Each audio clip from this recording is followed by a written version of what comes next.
exciting new space that's entered into healthcare recently. It's called digital therapeutics. It's basically the combination of technology and medicine.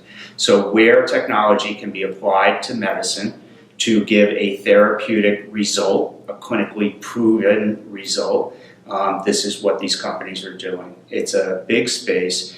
It's expected to be about $450 million by 2021.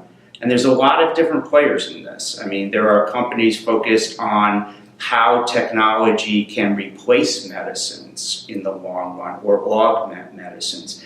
They're also looking at how people can have better patient monitoring through the use of this. Some of the indications include ADD, ADHD, diabetes, addiction, and the list goes on. Anywhere that technology can be applied to the medical benefit.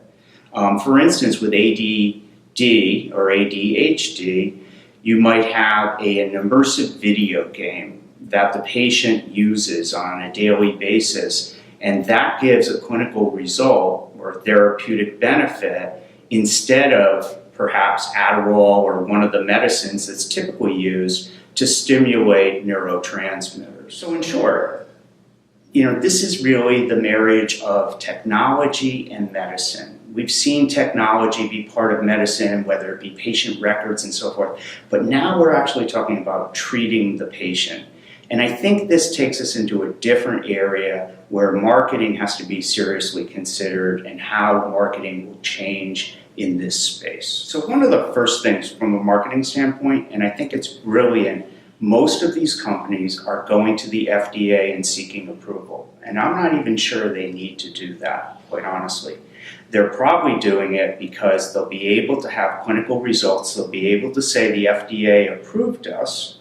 And people have really become accustomed to, if the FDA approves something, they just assume it's a go. And they start to look around and they say, let me think about me, is this the right thing for me, and so forth. But they don't think back, is this going to work or whatever, because the FDA kind of proves that out. So I think that's one of the first things that I'm seeing from a marketing standpoint that they're doing extremely well. Second thing is that when you're first to market, and this is a whole industry segment that's first to market, you've got to educate the market. You've got to not just sell them, but educate them because it's new and they don't know what it is and there are fears around it. And sure, maybe the FDA approved it, but I still got to understand it. Okay? So they're doing a really good job in this market segment. I've noticed that they have an industry event that happens twice a year.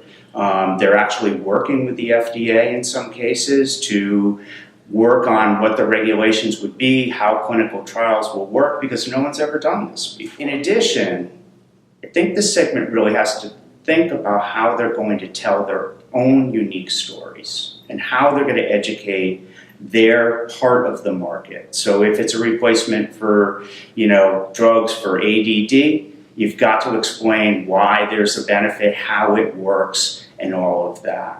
So I think that's an important thing that's really going to have to happen for these guys. But if they do it right, if it's done properly, I think that mom whose 4-year-old was just diagnosed with ADD is going to really prefer to try a video game than a drug.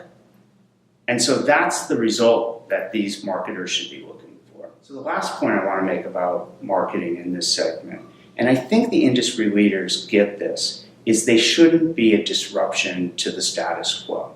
Much like Netflix, they didn't come on the scene and start to tell people how to produce movies. They came up with a better way to deliver them. And I think that as long as these leaders continue to remember this, don't try to replace medicine right away, get your footing and move from there. And don't be a disruption, augment the industry.